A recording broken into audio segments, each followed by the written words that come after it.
বলতে পারে যে ও কি বলছে বা সামথিং আমাকে নিয়ে হয়তো তর্ক বিতর্ক শুরু হতে পারে। কোনো মা চাইবে না যে আমার ছেলে এরকম হোক। একদম ফার্স্ট মুভি থেকে আমি রণবীর কাপুরকে দেখে আসছি। সবাইকে খুশি করতে পারবেন না একসঙ্গে। শিল্পের কোনো মাত্রা থাকা উচিত নয়।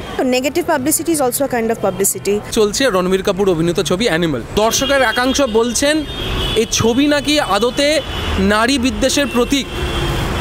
কেউ কেউ বলছেন নারী বিদ্বেষের বার্তাও দিয়েছে এই ছবি। আদৌ কি এই ছবি জুড়ে যে দেখানো হয়েছে উদাগ্রতা, যে হিংস্রতা, রক্তপাত, তা কি দেখানোর প্রয়োজন ছিল? এই শহরের তরুণ প্রজন্মের দর্শকেরা কি বলছেন এই ছবি দেখে তা জানতেই আজ শহরে নেমেছিল আনন্দবাজার অনলাইন। আসুন শুনে নেব।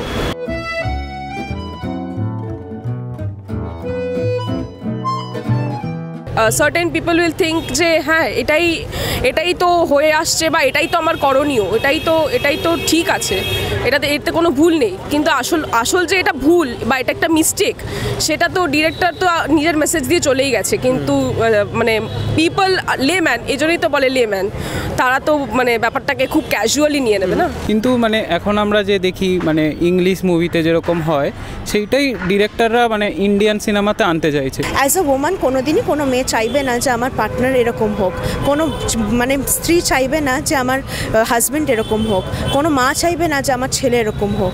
সবাই সেটা কীভাবে নিচ্ছে বলতে পারবো না, কিন্তু আমার মনে হচ্ছে যে এটা একটুখানি বেশি দেখিয়েছে, কারণ সবাই সবটা সেভাবে নিতে পারবে না।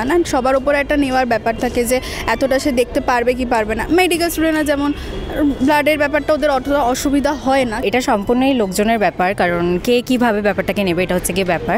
বিকজ আমি মনে করি যে একটা ফিল্ম দেখে যে সেটা সম্বন্ধে ডিরেক্টর কীভাবে সে করেছে সেটা সম্পূর্ণ তার ব্যাপার। লোকজনের এটা নিয়ে কোনো নেগেটিভ বা পজিটিভ বিষয় দেওয়ার কিছু নেই। এই জিনিসগুলো অ্যাকচুয়ালি এক্সিস্ট করে রিয়েল লাইফে, যে জন্যেই ফিল্ম এগুলো থেকে ইন্সপিরেশন নেয়।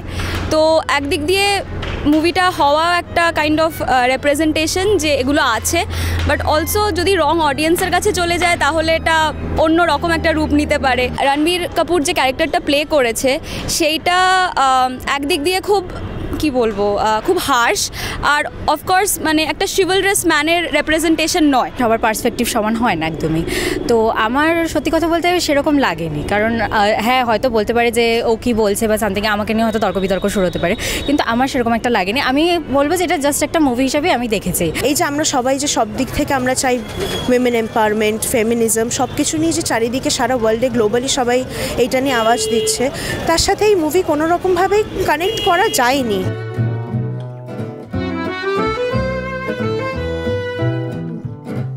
আমার মনে হয় না যে ওরকম ঠিক ভুল আছে শিল্পতে। শিল্প আর যদি শিল্প দেখে তো মানে যদি কোনো ফিলিংস আসে সেটা ভুল বা ঠিক ওটাতে ডিপেন্ড করে না। যদি তোমাকে কিছু ফিল করাতে পারে, that is the motive of art. আমরা ব্যাড সাইডটাকে না দেখে আমরা যদি গুড সাইডটা যদি দেখি ফিল্মের, তাহলে আমরা এটার থেকে এটাও তো দেখবো যে মিনস অ্যাজ আ হিরো সে নিজের বাবাকে কতটা রেসপেক্ট করেছে। সো হ্যাঁ, ওখানে যেটা দেখিয়েছিল আমার কোনো না কোনো জায়গায় ওটা একটু ভুল বলে মনে হয়েছে। মানে ওয়াইফ প্লাস আনাদার ওয়ান, সেই ব্যাপারটা আমার একটু ভুল লেগেছে। ডাইরেক্টর ইজ ফ্রি, ওটা ওনার, it is his piece of art, it is his piece of creativity, but at the same time he should also realise that he is attending to the masses. Cinema is for the people. শিল্পের কোনো মাত্রা থাকা উচিত নয়, ঠিক আছে? সব রকম শিল্পই মানে every type of movie is a movie, okay? তো যে কোনো স্টোরি হোক, মানুষ বিচার করবে যে মানুষরা দেখবে কি দেখবে না। জানেন তো, negative publicity is also kind of publicity. মানুষ, আর ওরাও এটা জানে যে আমি যতটা নেগেটিভ পিআর করব মানুষ এটা কিন্তু দেখতে যাবে। আমরা এই যে এতজন কথা বলছি, আমরা সবাই দেখে তোছি, তো প্রশ্ন এটাই থাকবে যে তুমি দেখতে গেছো কেন?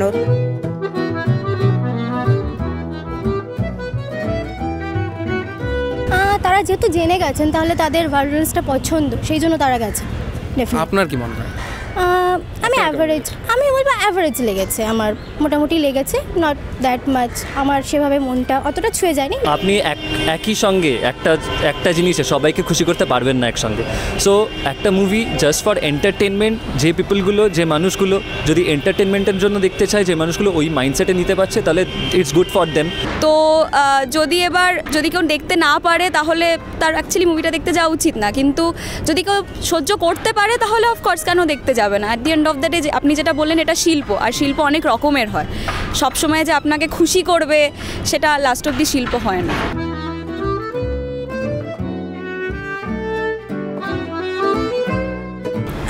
হ্যাঁ, রণবীর কাপুর হচ্ছে অ্যাজ অ্যান অ্যাক্টর হচ্ছে অলওয়েজ সাকসেসফুল ছিল। একদম ফার্স্ট মুভি থেকে আমি রণবীর কাপুরকে দেখে আসছি।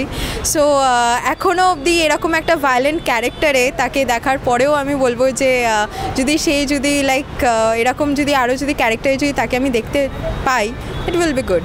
ডিফারেন্ট শেডস অফ ক্যারেক্টারে দেখতে চাই, এক্স্যাক্টলি এরকম দেখতে চাই না, আরও বিভিন্ন রকম অন্যরকম কিছু শেডস অফ ক্যারেক্টারে দেখতে চাই।